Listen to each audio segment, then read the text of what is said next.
Do I have everybody's attention now?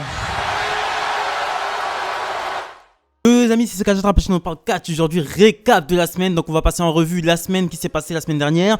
Donc on va voir le show de la semaine, le match de la semaine, le catcheur de la semaine. Et on va venir agrémenter le tout avec une petite news pour terminer la vidéo comme il faut. Et avant de commencer la vidéo, je vais vous demander de liker, de vous commenter, de vous abonner, de partager. Extrêmement important pour cette chaîne. On va devant des 300 abonnés avant la fin avril, les amis. Directement avec le match de la semaine.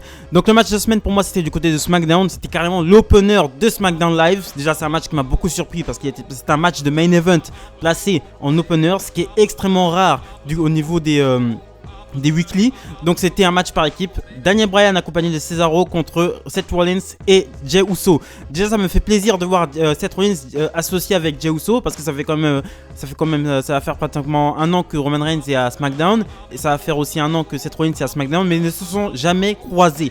Donc là ça fait Jey Uso, donc Jey Uso est le cousin de Roman Reigns, donc ça fait que Roman Reigns, il y a toujours l'ombre de Roman Reigns qui plane sur le match. Donc ça a été un match qui a été remporté par Daniel Bryan et par Cesaro, et ensuite on a eu droit à une superbe promo de Daniel Bryan et avec Cesaro qui est en train de faire tourner Jey Uso en mode swim. Donc pour moi c'était le match de la semaine. Donc nous enchaînons directement avec le show de la semaine, les amis. Show de la semaine sans surprise depuis 4 semaines consécutives. Pour moi c'est SmackDown.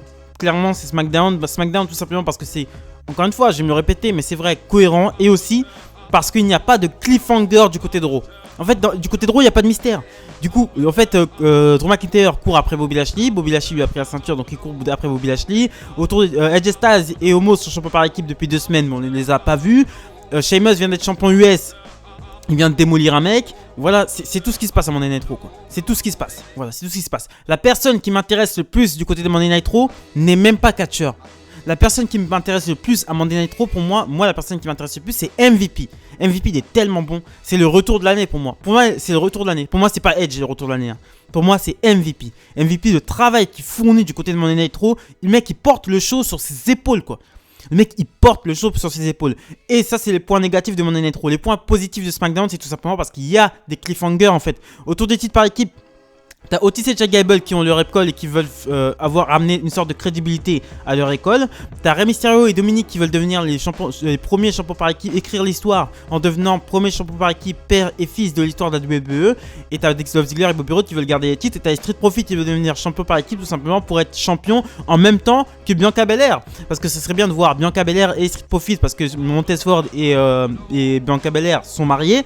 Donc ce serait bien qu'ils soient champions ensemble. Donc il y a 4 équipes. Les 4 équipes ont un intérêt à avoir les titres par équipe, ont un réel intérêt à avoir les titres par équipe. Autour du titre intercontinental, nous avons Apollo Crews qui est champion intercontinental, excusez-moi.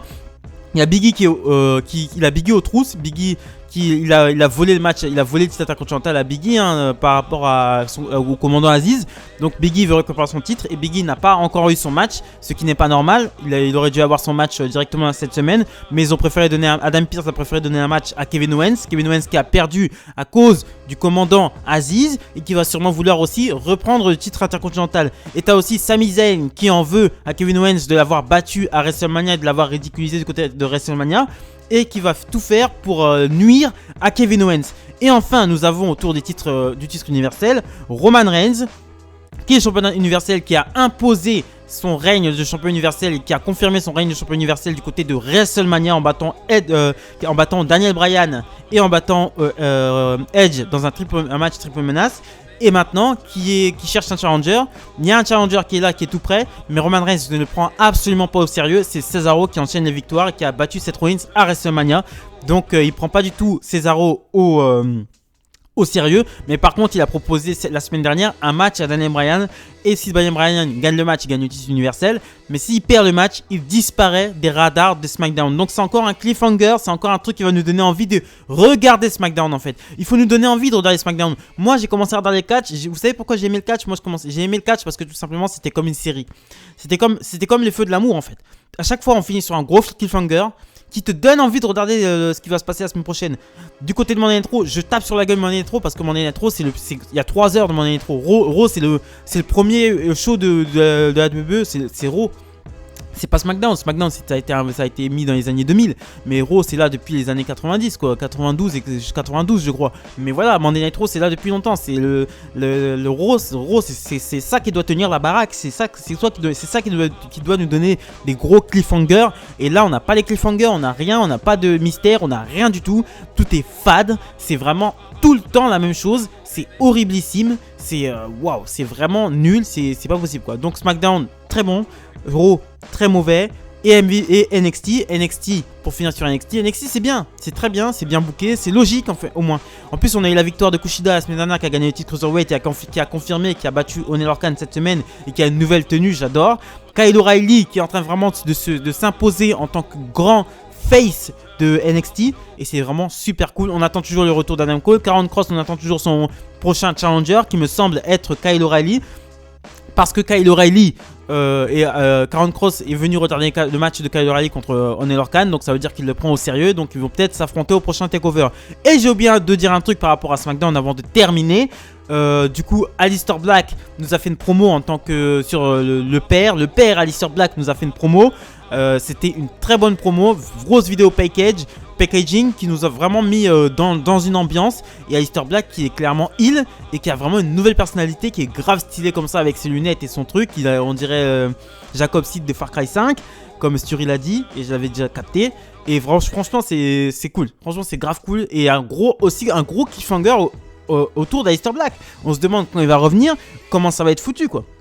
Comment ça va être foutu. Parce qu'Aleister Black dans tous les cas sur le ring c'est génial ce qu'il arrive à faire en fait.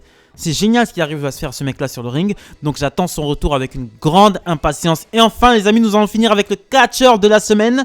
Le catcheur de la semaine pour moi, sans surprise, c'est Daniel Bryan. Daniel Bryan qui... En fait, en 3 semaines, le mec il s'est imposé comme le plus gros face de la compagnie quoi. Il y a encore un mois, le mec il perdait tous ses matchs. Et là en 3 semaines, le mec il s'est imposé comme le plus gros face de la compagnie quoi. Et là il met carrément Cesaro en avant.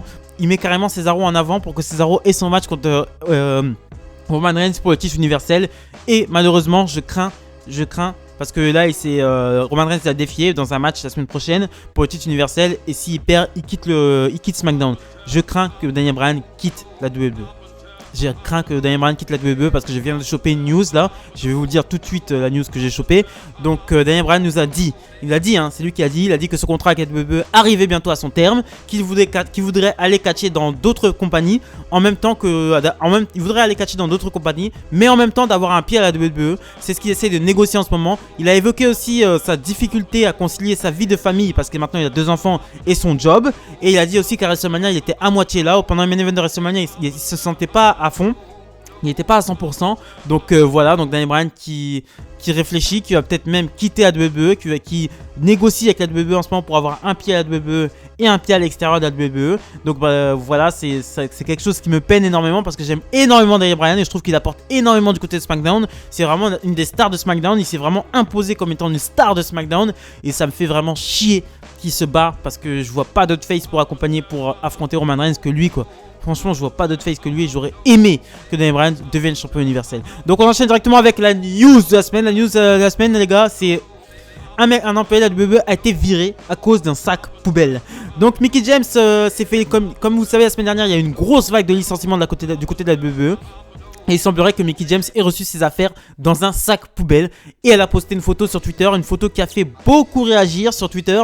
Et Triple H et Stephanie McMahon ont même pris la parole pour s'excuser. Et ils ont dit que ça ne restera pas impuni. Donc John Laurinaitis a publié un truc sur Twitter un peu plus tard. Et il a dit que le responsable a été viré. Donc voilà, Mickie James a reçu un sac poubelle. Elle l'a pris en photo. Elle l'a posté sur Twitter.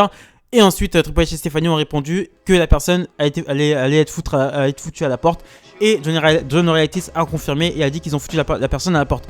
Mais le problème que j'ai avec ça, c'est que Maria Kanellis et Gail Kim qui a été... ça fait Gail Kim qui a chose à l'ancienne, hein, en mode 2010. Hein.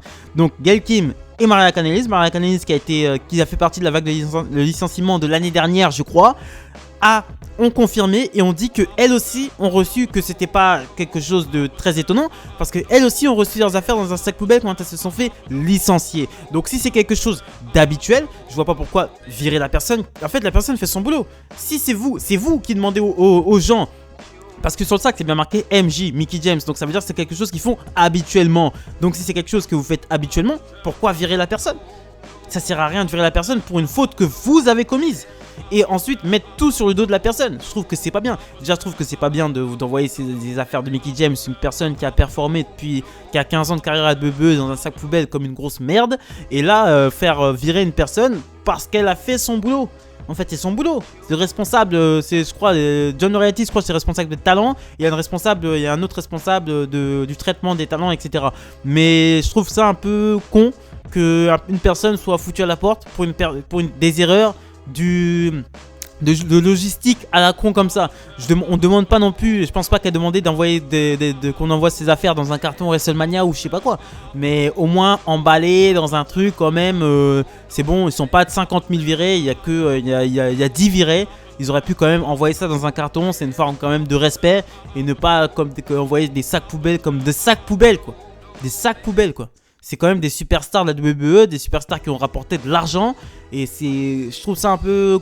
Triple H et Stéphanie, ils ont dit que c'était une erreur, ouais, etc. J'y crois pas trop. Clairement, j'y crois pas trop. Surtout, en plus, on sait très bien sur Twitter, la sauce, elle prend très vite. Ça prend très vite. Et surtout quand c'est des femmes. Clairement, quand c'est une femme qui parle en 2021, une femme, les femmes, elles ont le pouvoir en 2021. Faut dire la vérité. Elles ont juste à dire un truc sur les réseaux sociaux, ça s'emballe. Il n'y a pas d'explication, ça s'emballe, ça s'emballe. Donc ils ont eu peur. À mon avis, ils ont eu chaud. Ils ont eu chaud que ça commence à chauffer sur Twitter. Et Twitter est devenu le tribunal public.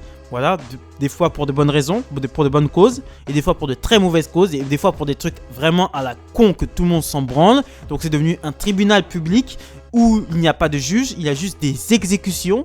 Et là, voilà. Mais là, voilà, ils ont eu peur que la sauce prenne. Et ensuite, Triple H et Stéphanie ont amorcé le truc en envoyant 2 gros pavés, en mettant 2 gros pavés en commentaire sur la photo. Et John Laurinaitis a confirmé que la personne a été foutue à la porte. Donc voilà, c'est ce que je pensais. C'est mon récap de la semaine et ma petite news de la semaine. N'oubliez pas, abonnez-vous, likez, commentez, partagez. Extrêmement important pour de protection devant des 300 abonnés avant la fin avril, les amis. Et n'oubliez pas, demain, review de Monday Night Raw.